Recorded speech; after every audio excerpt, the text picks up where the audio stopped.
Okay, we are ready for the last step. It is a very important step, however. We have all the pieces in our curriculum. We've established the course, we've written learning targets, then we've gone back and organized them into units and into topics. But what we need to do now is take these learning targets and associate them with the topics where we will teach them. And some learning targets may be associated with multiple topics. Maybe they're things we're going to hit on many times over throughout the year. So I'm here at the topic level. I'm in my pre-writing topic. I've entered into that. And so right here I have three buttons. I shouldn't need to do these two if you have gone through the process that I have walked you through, because you've already established all of your learning targets. So you can go straight to this button. We're going to just assign them to this particular topic. All right, so here's my list, and currently they may be listed alphabetically when you first go here, but you can rearrange them by standard if you're looking through your list and looking for specific standards, which is probably what you're going to want to do.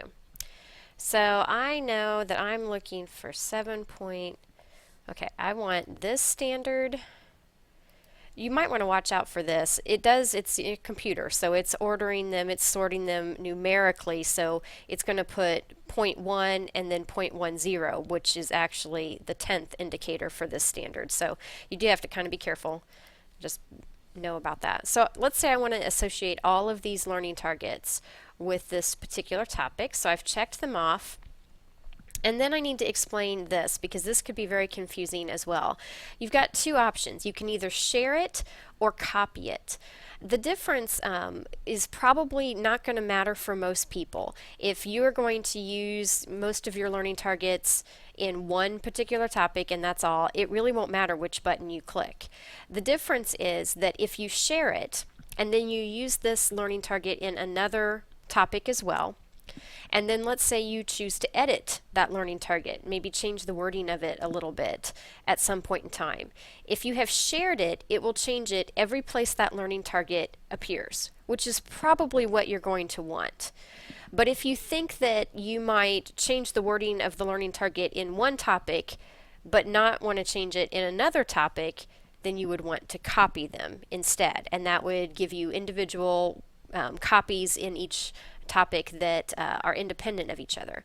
So like I said, it's kind of confusing, but in most cases you can't mess it up because it's not going to matter. You're probably only going to use that learning target once, or you will want to share it so that if you make changes it's affected everywhere. So I'd recommend, if you're unsure, to click on share. Probably will be your best option. Okay, so now that I've clicked on that, you can see that within this topic I have these 4 learning targets. Now let's say that this isn't the order I want to teach them in, because I do want to show a proper sequencing of this as well. At this level, to reorder something, you have to click on this Reorder Learning Targets button and change the view that we're in. So now let's say that I want to teach this one first. I just drag it, and I don't know if you can see there's a little dashed line showing up.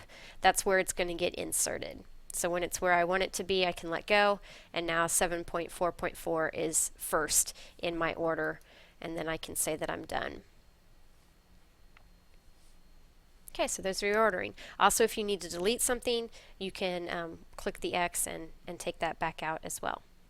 So that's how to associate your learning targets. I am going to need to save this once I have made those adjustments. And let me know if you're having any problems.